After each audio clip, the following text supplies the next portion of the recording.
Halo, assalamualaikum warahmatullahi wabarakatuh. Ketemu lagi dengan saya teman-teman. Teman-teman belajar semua masih semangat belajar ya. Kita akan membahas saat ini adalah mata kuliah Pendidikan Kewarganegaraan dengan dosen pengampu saya, Bapak Joni Tesmanto, SOS MM. Saya melaksanakan ujian pembelajaran video ini untuk melaksanakan ujian akhir semester 1. Nama saya adalah Anggreni Puspasari dengan nomor NIM 18720500106, Fakultas Ilmu Pendidikan, Program Studi Pendidikan Ekonomi dari Universitas Pancasakti Kampus 3 Bekasi. Baik, kita akan belajar tentang pendidikan kewarganegaraan. Bab pertama, pendidikan kewarganegaraan. Apa sih pendidikan kewarganegaraan ini? Nah, semua negara di dunia ini yang mengaku sebagai negara demokrasi pastinya akan melaksanakan pembelajaran pendidikan kewarganegaraan bagi warga negaranya. Tujuannya untuk apa? Untuk membangkitkan rasa nasionalisme, cinta pada tanah air atau pada negaranya ya, sehingga dia akan membela negaranya ketika ada musuh yang menyerang. Tujuannya untuk meningkatkan rasa nasionalisme, cinta pada negaranya. Nah, kalau pendidikan kewarganegaraan di dunia itu istilahnya beda-beda. Ada yang bilang citizenship education, ada yang bilang education sociality dan lain-lainnya. Nah, kalau kita bilangnya pendidikan kewarganegaraan. Ini sudah dibahas ya di pendidikan kewarganegaraan dari tingkat TK masih dalam bentuk budi pekerti ya. Kemudian di SD-nya sudah ada mata pelajaran pendidikan kewarganegaraan. Sampai dengan saat ini kami duduk sebagai mahasiswa masih mempelajari tentang pendidikan kewarganegaraan. Tujuannya tadi selain untuk meningkatkan rasa nasionalisme, juga untuk meningkatkan toleransi, sehingga kita mengenal apa sih negara kita ini, bentuk negara kita seperti apa, kemudian pemerintahannya siapa, konstitusinya apa, dasar hukumnya apa, lambang negaranya apa, lagunya apa, letak wilayah geografi kita dari mana. Nah, itu pelajarannya di pendidikan kewarganegaraan yang kita pelajari nih. Nomor 3, pendidikan kewarganegaraan ini kita pelajari di sekolah ya. Jelasin sama ibu guru nih, bagaimana letak wilayah Indonesia, lambangnya apa, bendera negara kita apa, kemudian karakternya seperti apa. Kemudian diajarkan juga nih tentang hak dan kewajiban sebagai warga negara kepada negaranya dan kewajiban negara kepada warganya. Itu dijelaskan dalam pelajaran pendidikan kewarganegaraan. Apalagi tujuannya ini untuk memberikan pembinaan kepada generasi penerus bangsa dari tingkat anak-anak ya sampai dengan perguruan tinggi, untuk bagaimana berdampingan hidup dalam sebuah tatanan demokrasi. Bagaimana kita belajar memilih ketua kelas di dalam kelas, kemudian kita memilih kepala pimpinan daerah kita, pilkada, itu dilakukan secara demokrasi. Pembelajarannya kita praktekkan dari hal-hal kecil ya di tingkat kelas dulu. Tujuannya untuk apa lagi tadi itu? Nih, meningkatkan patriotisme, menghormati negaranya, menjunjung tinggi kedaulatan rakyat dan martabat. Nah, tujuannya nanti akan goalnya seperti ini ya. Jadi ketika Anda ditugaskan di luar negeri ya, akan seperti lagunya ini apa namanya, tanah air Indonesia itu akan selalu terkenang, ingin menutup matanya di tanah kelahiran kita. Karena apa? Efek dari pembelajaran pendidikan kewarganegaraan. Jadi dimanapun kita berada, negara manapun kita berada, pas kita ada di sana pasti rindu ingin pulang ke tanah air. Itu dia fungsi dari pendidikan kewarganegaraan. Sekarang pengertian negara. Negara itu apa sih? Nah, ini kita lihat petanya ya, banyak di peta di ilustrasi ini. Satu benua atau satu tempat itu ditinggali oleh beberapa, kita lihat banyak warna-warna bendera ya. Ini melambangkan bahwa adanya negara atau kesatuan kenegaraan dalam suatu wilayah. Kita lihat di petanya ini. Jadi kalau misalnya kayak di sini, oh ini punya Amerika, oh ini punya Belanda, Inggris, itu dilambangkan dengan bendera-bendera sesuai dengan wilayahnya. Nah, jadi kalau negara itu di ciri-cirinya adalah adanya suatu wilayah, adanya pemerintahan, adanya kepala pemerintahan, adanya undang-undang, adanya peraturan, adanya bendera dan lambang negaranya ya. Itu dilambangkan, kalau sudah ada itu memenuhi syarat untuk menjadi sebuah negara. Kemudian kalau bangsa, apa bedanya sekarang negara dengan bangsa? Kalau bangsa itu sekumpulan orang yang punya keturunan sama atau warna kulit yang sama, suku dan bahasa yang sama, sejarah yang sama, berkumpul dalam satu tempat. Nah, misalnya nih, contohnya adalah bangsa Melayu. Kalau orang luar negeri, orang Eropa atau orang Amerika bingung ya membedakan antara orang Indonesia, orang Malaysia, orang Singapura. Mirip-mirip gitu ya, warna kulitnya, bicaranya, bahasanya, letak geografisnya hampir berdekatan. Tetapi kita berbeda negara. Kita adalah satu bangsa, yaitu bangsa Melayu. Itu rumpunnya rumpun Melayu. Makanya orang mungkin, kalau orang kita di Amerika, orang mana? Orang Malaysia. Oh, saya kira orang Indonesia. Oh, beda, saya orang Malaysia. Oh, buat saya sama, karena dianggapnya satu bangsa, rumpun Melayu. Baik, kita lanjut ke PKN. Pendidikan PPKN itu adalah pendidikan kewarganegaraan ya. Jadi itu adalah pendidikan, bukan program studi seperti yang tadi saya sampaikan. Jadi di sini seorang guru akan bertugas untuk membimbing, mengayomi, memberikan gambar-gambaran tentang budi pekerti yang luhur, sehingga anak-anak pelan-pelan memahami. Jadi memang pembelajarannya itu akan diulang lagi untuk anak-anak dapat belajar lebih mengenal tentang negaranya, tentang hak dan kewajiban sebagai seorang warga, apa yang bentuk pemerintahannya, landasan hukumnya apa, kita ada letak di geografis mana, itu dijelaskan melalui pendidikan kewarganegaraan. Jadi PPKN itu adalah pendidikan, bukan program studi. Kalau program studi bedanya tidak menuntut aplikasi dalam bentuk budi pekerti ya, tapi kalau PKN ini menimbulkan dampak karakter sebagai pribadi yang berbudi pekerti. Nah, ini dia nomor berikutnya, kepribadian bangsa. Jadi dengan adanya PKN ini kita berharap adanya kepribadian bangsa yang sesuai dengan karakter kita ya. Kita karakternya itu karakternya itu ramah, tamah, kemudian agamis, kemudian juga orangnya supel, orangnya tidak sombong gitu ya, mau bergotong royong. Nah, itu karakter pribadi kita. Nah, ini harus terus dipupuk ya. Kenapa? Karena dengan semakin banyaknya teknologi yang masuk itu membuat percampuran budaya keluar masuk, sehingga dikhawatirkan kalau tidak terus dipupuk, PPKN ini akan menimbulkan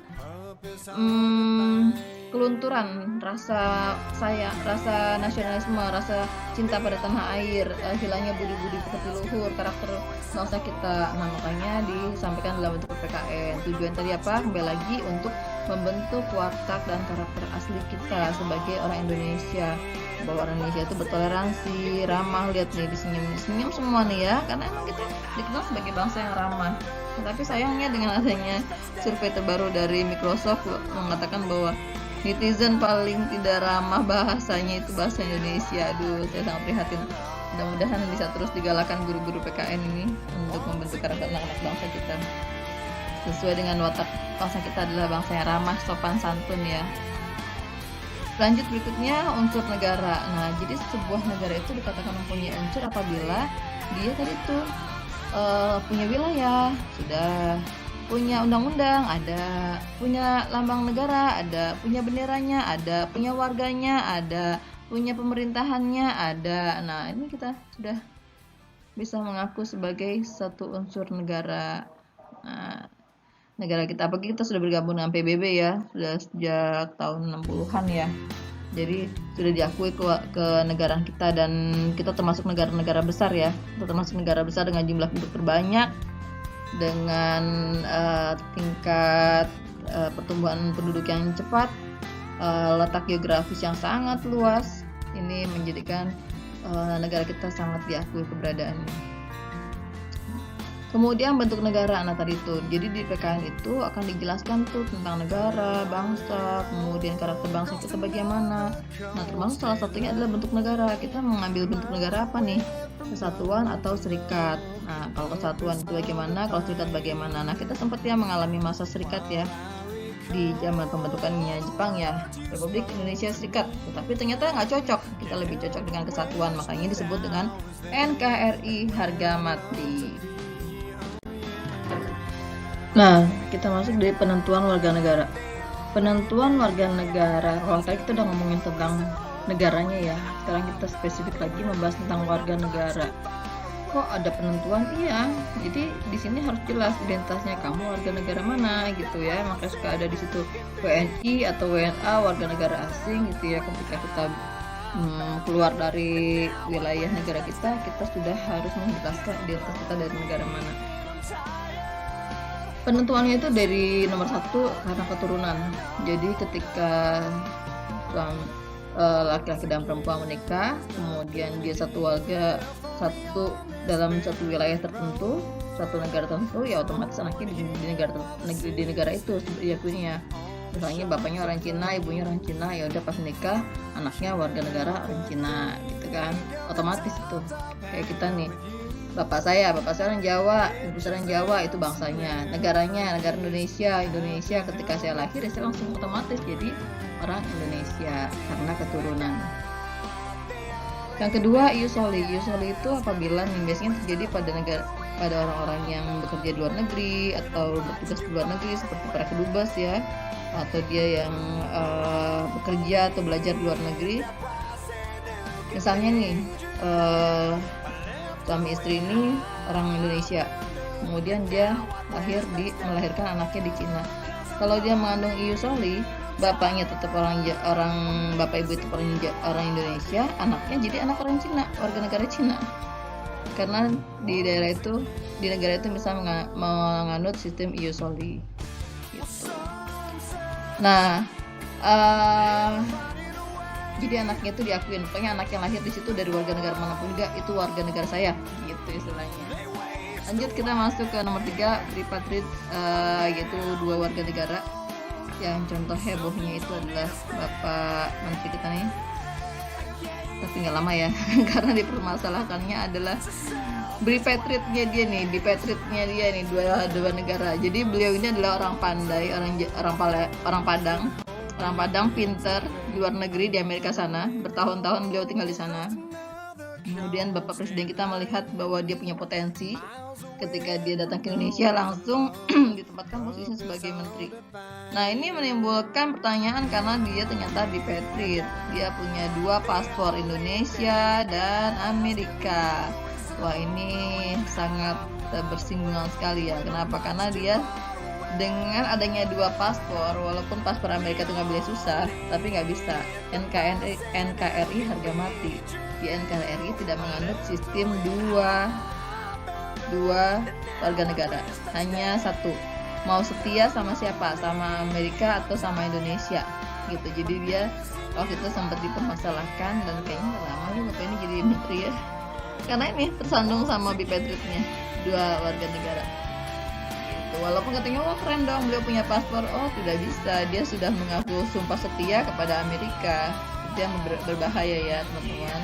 Jadi makanya sempat terganjal karena masalah itu. Saya nggak dengar lagi kabarnya ini bagaimana. Kayaknya sih nggak jadi menteri. Lanjut ke apartheid. Apartheid itu apabila anak ini lahir tanpa ada identitas warga negara mana gitu. Misalnya negara itu tidak ius soli dan juga tidak keturunan. Jadi anak yang lahir di situ nggak diakuin anaknya siapa, nggak boleh juga pakai warga negara bapaknya, nggak boleh juga pakai warga negara tempat dia lahir. Nah kalau kayak gini bahaya nih, makanya buru-buru pas sudah ketahuan hamil, buru-buru pulang kampung aja deh ke negaranya masing-masing biar anaknya punya identitas warga negara mana. Bahaya ya, ini harus buru-buru pulang kampung supaya diakuin punya warga negara. Kemudian gimana kalau nggak punya warga negara nih? Caranya gimana? Nah caranya ada naturalisasi aktif, yaitu ketika orang-orang yang anak-anak ini tidak punya warga negara, guru-guru mendaftarkan diri di negara mana yang orang tuanya anut atau di negara mana yang mau menerimanya nih. Sampai bingung ya anaknya, aku mau ke warga negara mana gitu. Jadi ini naturalisasi aktif.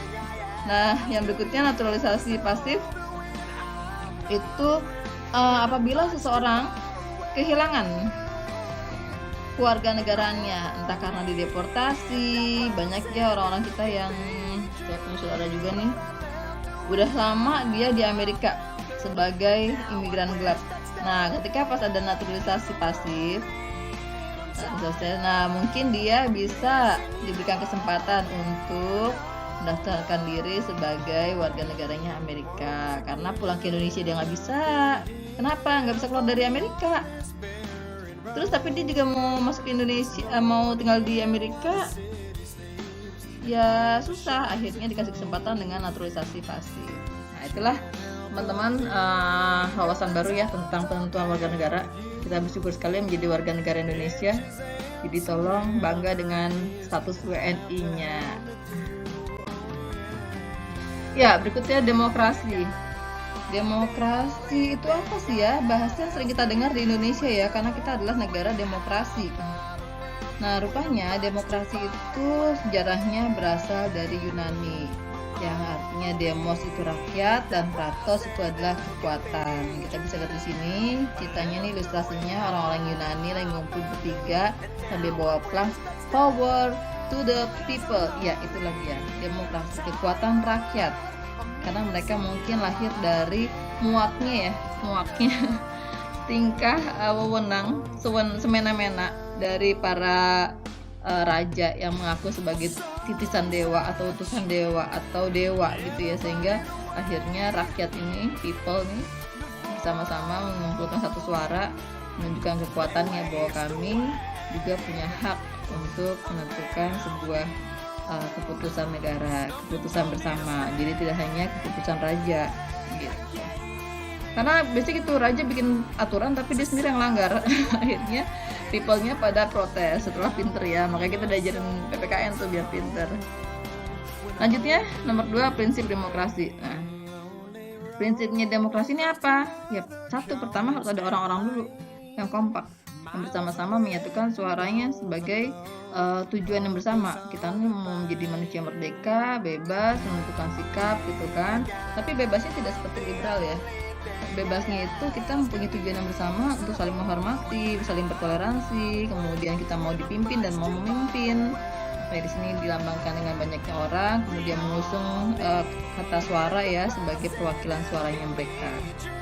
Jadi prinsip demokrasi itu. Kemudian demokrasi Islam dan demokrasi Barat. Nah, demokrasi Islam itu di agama Islam ya juga menganut sistem demokrasi, karena memang Nabi kita mengajarkan sistem yang sangat luas ya, tidak menganggap bahwa raja itu adalah segalanya, tidak, tapi kembali kepada people, power to the people. Jadi kalau religi itu dari Islam dasar-dasar demokrasi yang berdasarkan pada hukum Allah, hukum Tuhan, sehingga yang dibuat ini tidak hanya bertanggung jawab kepada dunia tapi juga pada akhirat. Dan pemimpinnya adalah sebagai khalifah, sebagai pelaku untuk membatasi mana hukum dunia yang bisa diterima sesuai dengan hukum Allah. Nah, kalau yang politis ini kan enggak, memang dia pure berdasarkan pada HAM ya, hak asasi manusia, demokrasinya ini. Kemudian yang berikutnya demokrasi Indonesia. Bagaimana kabar dengan demokrasi Indonesia? Wah, demokrasi Indonesia ini mengalami sejarah ya. Dari kita mendapatkan kata-kata demokrasi ini memang kita berjuang bersama-sama. Dulu kita adalah negara yang terdiri dari raja-raja kecil di setiap daerahnya. Kemudian ya tadi tuh mungkin sejarahnya sama dengan Yunani ya, sudah muak dengan keputusan-keputusan raja yang semena-mena gitu ya, yang merasa ingin dilayani dan tidak menghargai hak asasi manusia. Akhirnya dengan penjajahan juga yang kita alami oleh negara barat, mengajarkan kita untuk mulai berdemokrasi. Nah, ini jatuh bangun ya demokrasi kita. dari zaman RIS, kemudian Orde Lama, Orde Baru, 32 tahun ya kita dalam demokrasi yang nggak demokrasi. Karena alasan demokrasi itu untuk ajaran orang barat gitu. Nah disitulah 32 tahun di bawah kepemimpinan Presiden Soeharto gitu ya, banyak suara-suara yang tidak bisa dikeluarkan karena menghambat demokrasi ini dengan alasan untuk kemajuan negara. Nah ini jadi masalah juga di sini, sehingga akhirnya terjadilah reformasi setelah Orde Lama, Orde Baru masuk ke reformasi itu sekitar tahun 98-97 ya, itu reformasi kembali lagi untuk melaksanakan prinsip-prinsip kedaulatan sesuai dengan Undang-Undang 45. Di Undang-Undang Dasar 45 kan kita ada partai politik, menyampaikan suara, kemudian bersifat luber, bersifat pemerintahan itu tidak sentral di satu tempat, tetapi dibagi-bagi sesuai dengan daerahnya supaya maju bersama. Nah itu akhirnya kembali dengan caranya reformasi digerakkan, penghapusan KKN dan lain-lain. Nah termasuk ini pilkada nih. Kalau dulu waktu lagi Orde Baru nggak ada pilkada, semua pemimpin pejabat itu ditunjuk oleh pemerintahan pusat, sehingga yang maju hanya Jakarta aja. Jadilah urbanisasi besar-besaran, semua orang maunya ke Jakarta karena sistem pemerintahannya tersentral di Jakarta, di Jawa. Nah setelah ada reformasi ini barulah mulai pilkada-pilkada. Pemerintahan dipimpin oleh rakyat melalui wakil-wakilnya, dan rakyat mengenal siapa pemimpinnya, karakternya bagaimana dengan cara dia memberikan memperkenalkan diri, mempromosikan diri, siapa dirinya supaya masyarakat kenal, kemudian masyarakat sendiri akan memilih siapa yang pantas untuk menjadi pimpinan daerahnya. Nah seperti itu demokrasinya, panjang ya sejarahnya. Ya kita masuk hak asasi manusia. Tadi sudah ngomongin demokrasi, itu berhubungan dengan hak asasi manusia. Karena apa sih hak asasi manusia? Hak asasi manusia suka disingkat dengan kata-kata HAM. HAM, hak asasi manusia, yaitu hak mutlak yang dimiliki oleh manusia sejak dari lahir nih. Dari kita udah langsung plek, hak mutlaknya langsung melekat. Karena hak asasi itu adalah hak mutlak yang diterima manusia sebagai anugerah dari Allah Subhanahu wa Ta'ala untuk dia bisa menjalankan hidupnya, untuk dia bisa bertahan hidup, yaitu hak untuk berbicara, hak untuk sekolah, hak untuk mendapatkan kehidupan yang layak, hak mendapatkan pekerjaan, hak mendapatkan pendidikan, hak untuk dilayani, hak untuk bertoleransi, beragama, memeluk agamanya, menikah, dan itu semua masuk dalam hak bebas, tidak menjadi tidak harus berada di bawah hukuman orang lain, hak untuk dibela secara hukum itu sudah ada ya ketika kita lahir. Terus yang kedua, piagam HAM. Piagam HAM ini dinilai oleh para ahli tahun 1215 nih ya, sebagai awal hak asasi manusia mulai dijadikan sebuah topik yang sangat penting untuk memanusiakan manusia menjadi manusia. Nah jadi kayak dulu yang saya bilang tadi, kenapa timbul demokrasi, karena ketika raja-raja nih bikin aturan sendiri, dia sendiri yang melanggar dan dia kebal hukum.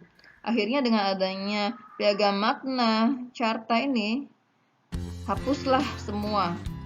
Seorang raja juga harus bertanggung jawab dan harus bisa diadili ketika dia melakukan sebuah kesalahan. Kasihan ya raja-rajanya. Nah itu juga termasuk dalam hak yuridis, yaitu hak tidak menjadi budak. Nah zaman-zaman ini nih 1215, waduh, itu orang negro ya habis ya dibantai ya untuk menjadi budak-budaknya para orang kulit putih. Nah itu dia pengakuan hak asasi manusia bahwa kami lahir sebagai manusia yang merdeka. Ini membela hak-haknya para budaknya, kasihan sekali. Namanya hak yuridis, bebas dari hubungan atau tekanan dari orang lain. Kemudian yang keempat, piagam Madinah. Nah di Arab itu ada terkenal dengan istilah piagam Madinah. Piagam Madinah ini adalah warisan dari Nabi kita, Nabi Muhammad SAW, untuk mengatur tatanan hidup masyarakat Madinah dan sekitarnya, bagaimana dia bersosialisasi dan mengembangkan toleransi dalam suatu wilayah agar hidup bersama-sama berdampingan dengan akur, dengan toleransi, dengan bersama-sama sehingga tidak menimbulkan perang. Maksud salah satunya Piagam Madinah ini adalah menghargai tetangga dan menolong tetangga loh. Jadi kalau kita nggak menghargai tetangga dan bersama tetangga berarti kita melanggar Piagam Madinah ya teman-teman. Hati-hati ya. Jangan berantem sama tetangga. Lanjut nomor 5, HAM Indonesia. Bagaimana kabar HAM di Indonesia? Waduh, kabar HAM di Indonesia ketika pas Orde Baru dianggap ini banyak menyalahi aturan. Makanya akhirnya terjadi reformasi karena hak asasi manusia dilanggar. Nggak boleh ngomong sembarangan, nggak boleh mengucapkan kebenaran di depan publik, nggak boleh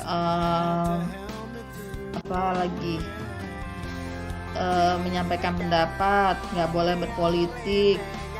Pokoknya di sini banyak kalau di penjara ya harus di penjara tanpa meminta, tanpa nanya kenapa salahnya.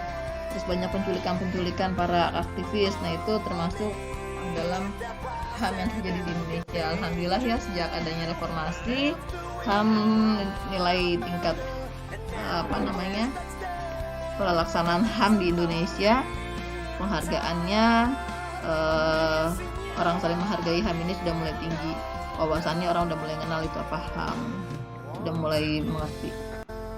Kemudian para pejuang-pejuang HAM nih, perjuangan HAM nggak bisa berhenti di situ aja ya. Perjuangan HAM harus terus kita sampaikan supaya anak cucu kita tetap terlepas dari perbudakan. Kalau kita tidak menyampaikan tentang masalah HAM ini ke anak-anak cucu kita, mereka tidak akan mengerti. Akhirnya bisa negara lain akan menjajah kita karena kita merasa tidak mempunyai hak apa-apa. Nah makanya HAM ini harus tetap disampaikan kepada anak-anak kita agar mereka mengerti dan mempertahankan hak-haknya mereka agar tidak ditindas oleh negara lain. Gitu teman-teman, penting ya untuk menjaga hak asasi kita ya. Itu adalah anugerah tertinggi yang Allah kasih kepada kita. Iya, pemerintahan yang baik. Harusnya tambah lagi pemerintahan yang baik hati. Oke, kita ngomongin tentang pemerintahan yang baik hati. Jadi pemerintahan itu apa sih? Nah, suatu wilayah, kita sudah membahas tentang negara. Suatu wilayah, ini kan ada pemerintahnya, ada pemimpinnya ya. Nah, bagaimana pemimpinnya ini atau para pemimpin-pemimpin ini sungguh-sungguh melaksanakan kedaulatan negara, memajukan negaranya untuk kepentingan bersama. Jadi tidak untuk kepentingan diri sendiri atau tidak arogan ya, tapi mau mendengarkan suara-suara rakyatnya. Apa sih aspirasinya gitu kan? Karena kita adalah negara demokrasi. Yang kedua, pemimpin negara. Pemimpin negara yang kita pilih pun harus orang-orang yang baik kalau mau dapetin pemerintahan yang baik. Kenapa? Nah kan kita tahu ketika pas pilkada itu mereka kan mempromosikan dirinya, memperkenalkan dirinya gitu kan. Siapakah saya apa, background saya apa, itu seluruh rakyat Indonesia bisa melihat, bahkan seluruh dunia ya bisa melihat profil mereka. Nah saat itulah kita harus menentukan sikap untuk memilih pemimpin negara yang baik.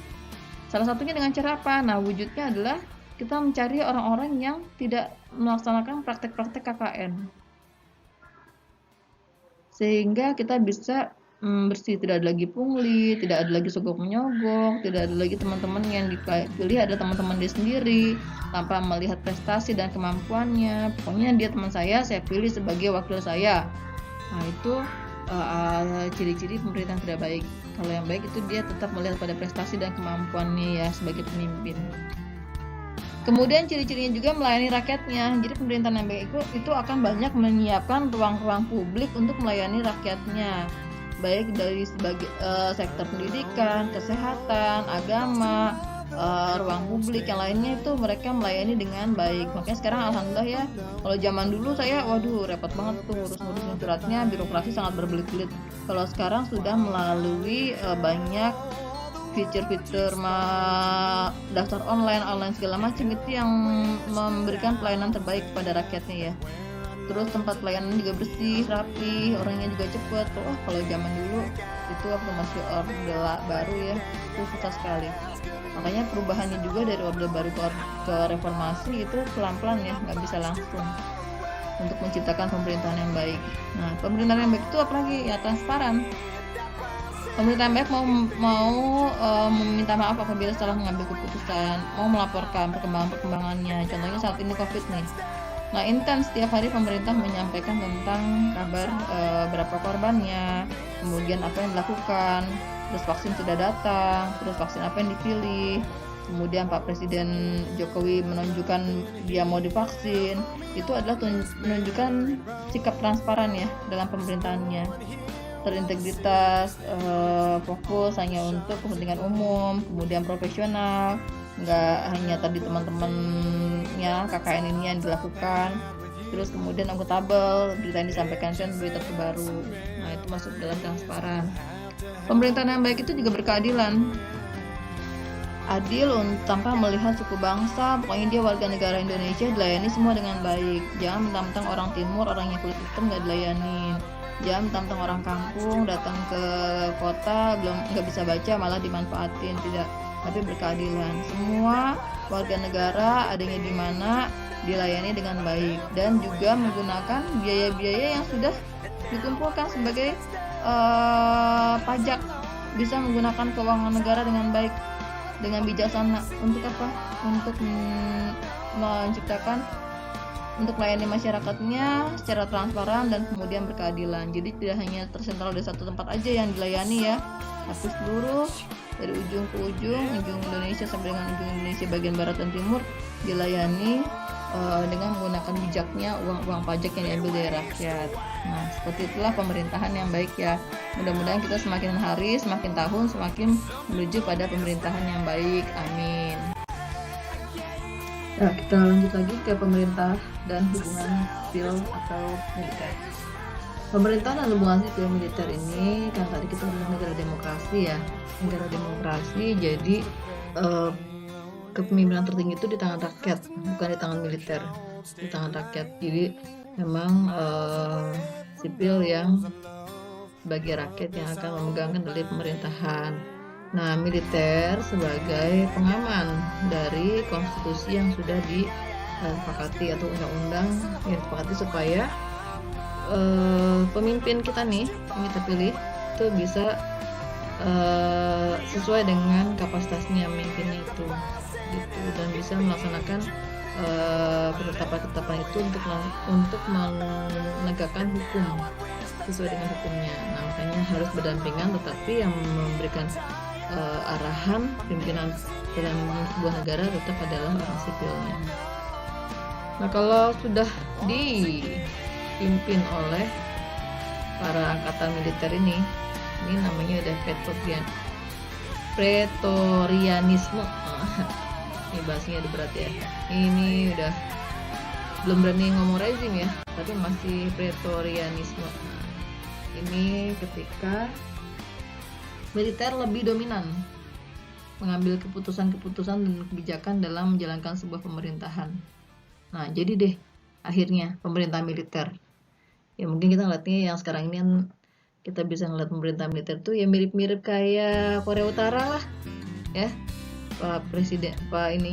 Rajanya itu memerintah dengan diktator karena militer ikut menjadi pengaman dalam setiap keputusannya gitu. Ini pemerintah militer ketika militer merasa bahwa mereka lebih layak untuk memimpin negara. Mereka lebih banyak mengambil dominan dalam keputusan kebijakan negara. Nah, ketika dia menganggap pemerintahan sipil ini tidak mampu, dia bisa mengambil kudeta nih, seperti yang terbaru adalah Myanmar ya. Mengambil, dia sudah tidak rasa percaya lagi sama pemimpinnya ini. Makanya mereka akhirnya melakukan intervensi militer dengan cara kita bahasanya kudeta. Kudeta Myanmar lagi kudeta bisa sambil aerobik ya. Kita boro-boro mau keluar, kalau lagi ada kudeta boro-boro mau aerobik keluar rumah kita takut. Ya karena ketika militer bergerak itu pasti senjata ya yang bermain, senjata yang bermain ya kan, udah pasti pelanggaran HAM itu. Nah, seperti rezim Nazi nih, ini rezim yang sangat menakutkan. Banyak pelanggaran HAM yang dilakukan, kejahatan dunia nih ya. Rezim Nazi nih sudah menggunakan kekuatan untuk menyerang, untuk menguasai negaranya, bahkan negara-negara lain.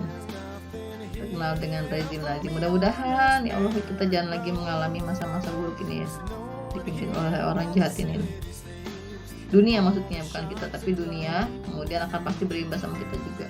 Nah kita doain nih mudah-mudahan Myanmar bisa menyelesaikan permasalahannya sehingga tidak berkembang ke negara-negara lain ya permasalahan ini. Nah mudah-mudahan kita juga tetap sebagai negara demokrasi, pemimpin-pemimpin kita bisa memberikan kebijakan-kebijakan yang membuat rakyatnya senang, sehingga si militer ini nggak merasa harus turun campur tangan untuk mengatur sebuah negara. Nah, kalau kebablasan kayak si ini Abdul Hitler nih, ngeri. Oke, itulah pemerintahan dan hubungan sipil dan militer ya. Jadi makanya militer nggak punya hak untuk memilih dan dipilih ketika pas lagi pilkada. Tujuannya untuk ini, supaya dia tidak mengintervensi terlalu dalam kebijakan pemerintahan, karena kita adalah negara demokrasi. Konstitusi ini kayaknya bahasa tingkat tinggi ya, kita bingung ngomongnya konstitusi itu apa gitu ya. Padahal konstitusi itu adalah gampang aja, naskah undang-undang, naskah hukum. Tanpa ada naskah hukum, undang-undang akan kacau, karena semua orang akan merasa paling benar. Semua orang tidak mau dipimpin, semuanya mau memimpin semua. Makanya harus diatur dalam sebuah konstitusi atau naskah hukum undang-undang, supaya tata tertib dalam sebuah negara bisa tercapai, supaya setiap warga negara tahu mana hak dan kewajiban dia, tidak hanya menuntut hak tapi juga tahu kewajibannya apa, sehingga masyarakat bisa berjalan dengan baik, tidak terjadinya kerusuhan ya, karena ada hukumnya mendasarinya. Yang kedua, Undang-Undang Dasar 1945 sebagai konstitusi. Nah, kalau di Indonesia konstitusi kita apa? Ya ini, Undang-Undang Dasar 1945. Ini adalah induknya ya. Pancasila dan Undang-Undang 1945. Maka kita harus menjaga konstitusi kita. Naskah hukum kita harus jaga supaya tidak disalahartikan. Nah, yang lagi rame sekarang ini adalah Omnibus Law ya. Omnibus Law ya. Itu termasuk dalam menjaga konstitusi, menjaga peraturan hukum undang-undang supaya tidak merasa dizolimi atau diambil haknya sebagai warga negara.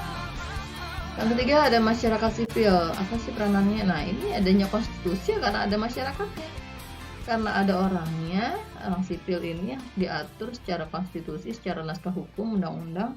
Makanya mereka ada karena adanya warga negara yang semakin kompleks, semakin majemuk ya kebutuhannya. Makanya harus diatur undang-undangnya supaya gak saling ribut. Hukum tentang pendidikan diatur, tentang kesehatan, tentang hak politik, tentang beragama, kebebasan beragama, meluk agama, semua sudah diatur dalam naskah undang-undang kita. Nah, setiap tahun itu ada produk-produk undang-undang yang diterbitkan oleh para dewan DPR kita. Tujuannya untuk dasarnya Undang-Undang 45. Tapi tujuannya di kita produk baru undang-undang itu untuk menyesuaikan dengan kondisi zaman. Jadi kalau ini undang-undangnya misalnya undang-undang tahun 19 ini kan 45 ya. Ini kan udah tua banget ya. Tapi kalau misalnya yang dibaharui lagi itu sesuai dengan kondisi zaman. Misalnya nih undang-undang tentang pendidikan udah diperbarui lagi di Sistem Pendidikan Nasional nomor 20 tahun 2013. Itu kan terbaru. Gitu. Lanjut, terciptanya juga ruang-ruang publik. Ruang-ruang publik itu bukan ruang buat kita nongkrong-nongkrong ya teman-teman, bukan. Tapi ruang publik ini adanya kebebasan masyarakat sipil ini untuk mengungkapkan pendapatnya melalui lembaga-lembaga sosial seperti mereka tempat berkumpul untuk menyuarakan pendapatnya. Kemudian adanya kebebasan berbicara, pers, terus adanya perguruan tinggi sebagai tolak ukur untuk pengawasan kebijakan pemerintah. Nah itu termasuk dalam ruang publik termasuk di sini. Jadi bukan ruang buat kita ngopi-ngopi teman-teman. Lanjut lagi ke nomor 5. Nah dalam bentuk hukumnya dilindungi oleh organisasi masyarakat dan lembaga swadaya masyarakat ya. Ini yang kita kenal biasanya dengan ormas. Ormas itu apa sih? Nah ini ormas ini adalah sebagai bentuk kebebasan berpolitik melalui konstitusi. menjalankan hak kita sebagai HAM. Kemudian bentuknya konstitusi ini adalah adanya ormas-ormas yang dilindungi oleh undang-undang ya, kebebasan untuk mengungkapkan pendapat, terus mengkritik kebijakan pemerintah itu sebagai pengawasan lah. Jadi di pemimpin yang ada dalam pemerintahan itu tidak sembarangan untuk mengambil sebuah kebijakan. Yang keenam ada parpol, ini juga dalam kebebasan dalam berkonstitusi. Partai politik ini dulu waktu ini masih aku kecil, Orde Baru ya, hanya 3. Kemudian pas pecahnya reformasi langsung banyak semua dibebaskan untuk menyuarakan pendapatnya dengan bentuk masing-masing ya, bentuk masing-masing. Jadi ada bendera merah, bendera hijau, bendera kuning, bendera biru, bendera putih, ideologinya aku seperti ini. Nah, mereka sesuai dengan ideologi dan keyakinan mereka sendiri masuk sini. Ini adalah sebagai kotak-kotak suaranya rakyat ya, yang menyuarakan aspirasi rakyat. Sebenarnya parpol juga diberikan kebebasan dalam menyuarakan pendapatnya setelah reformasi. Nah gitu teman-teman, itu menunjukkan semakin sehatnya konstitusi kita ya. Mudah-mudahan sekarang bahasa konstitusi tidak lagi asing buat kita. Pokoknya anggap aja konstitusi itu adalah naskah hukum gitu. Oke, itu saja pelajaran PKN kita yang sudah dibahas di ujian akhir semester yang saya terima selama 6 bulan ini di kampus Universitas Pancasakti, kampus D, dengan dosen kampus saya Bapak Joni Kusmanto.